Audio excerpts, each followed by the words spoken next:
In this presentation, I'm going to talk about a podcast project that I introduced into an online introductory microeconomics class during the fall semesters of 2019 and 2020. So first, perhaps, we should talk a little bit about why a podcast project might be interesting. One reason for doing this is it's a form of an open pedagogy project, which gives students some degree of autonomy. And we know from a fair amount of research that students appreciate having some say over how their course is structured. They like to have some say over the assignments they do. It's very consistent with a universal design for learning approach. Another reason for introducing this is it gives students an opportunity to take the theoretical concepts they're learning in the course and to make their own connections to what they observe in the world around them. And we know that when students are able to connect what they're learning to other things in their life, they tend to learn things much more deeply.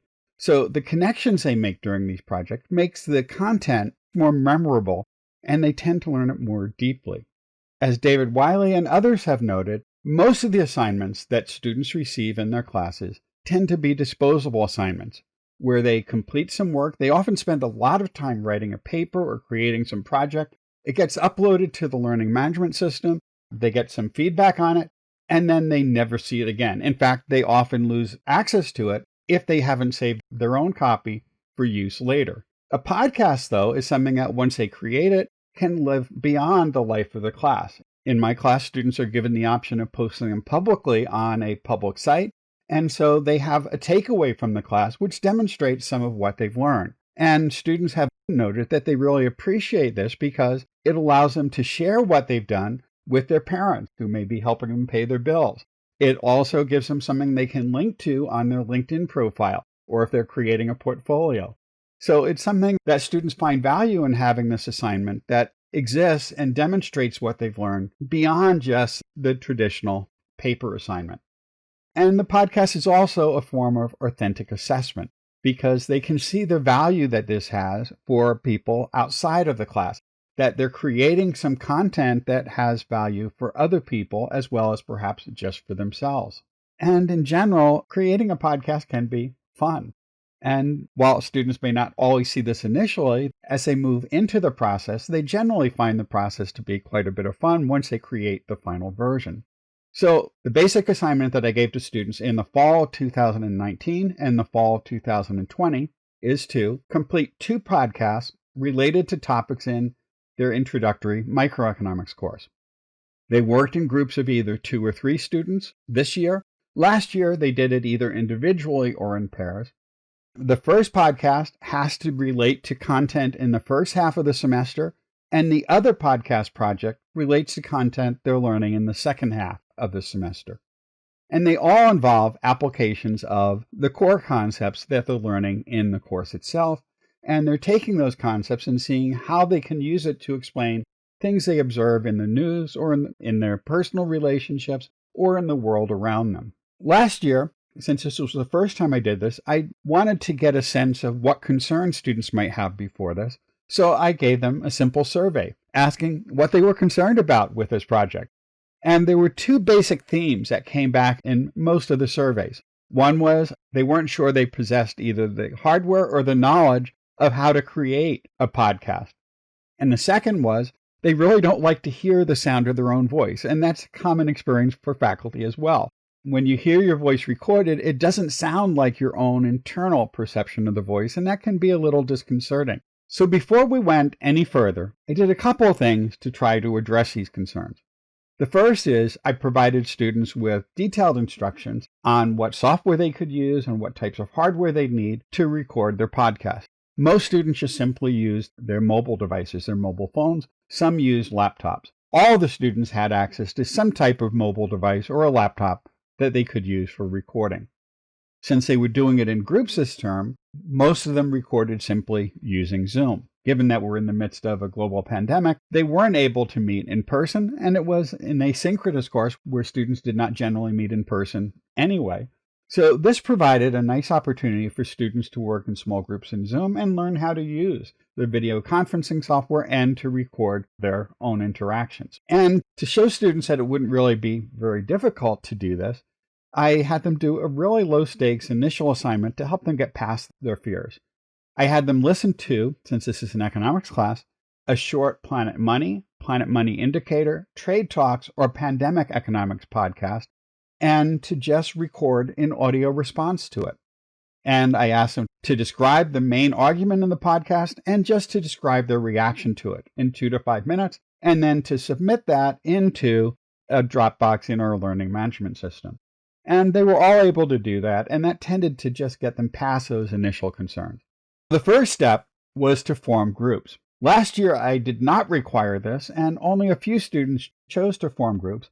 This year, my fall class was a bit larger, with nearly 60 students in the class, so I decided this time I was going to mandate groups, partly to make the work a little bit easier for me, as well as perhaps to make the work a little bit more enjoyable for them and to give them a little bit more sense of interaction and communication and community within the class. So I provided them with a list of the key concepts for that half of the semester, one in the first half, another one in the second half of the semester, and I set up a discussion forum where they could find partners and decide on their topic. So students would post things they were interested in working in. Other people would perhaps suggest modifications or other things that were related they might work on. And then within a week, they all had to form their groups.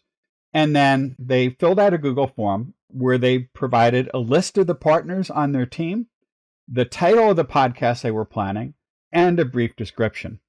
And then within a few days, I gave them some feedback on that, mostly just telling them if it looked feasible. And perhaps if it looked like they may be heading in a direction that wouldn't be very productive, I gave them some suggestions on things they may want to consider. And then the following week, they met using Zoom. All of our students now, since we are now in the midst of a pandemic, my institution now has Zoom accounts for any student that would like one. So the students met over Zoom in their groups at times that worked best for them. They were given a choice of either submitting a detailed outline listing their arguments or a script. And what I encourage them to do is, as a group or individually, to just put together a very brief presentation where the first time they just speak in a free-form manner, the second time they work from an outline, and the third time they read from a script. And I suggested that they record those and see which one sounded the best. And what most of them found was that having a detailed outline worked very well.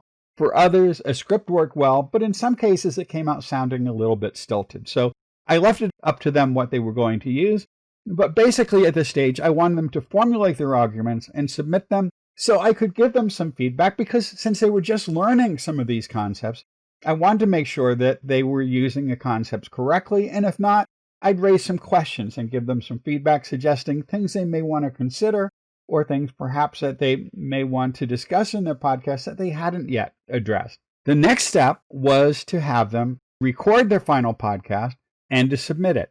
Before they submitted this, I asked them to look at the rubric that I had shared on the podcast audio, and when they were recording it, to take those things into account. It mentioned things like the organization, the structure, whether the voices were relatively clear, but most of the weight was actually placed on whether they applied economic concepts in a substantive and generally accurate manner. So they submitted their audio. I gave them feedback using the rubric and often some other suggestions. And then they were able to do this over and over again if they needed to. Many of them were fine on the first attempt.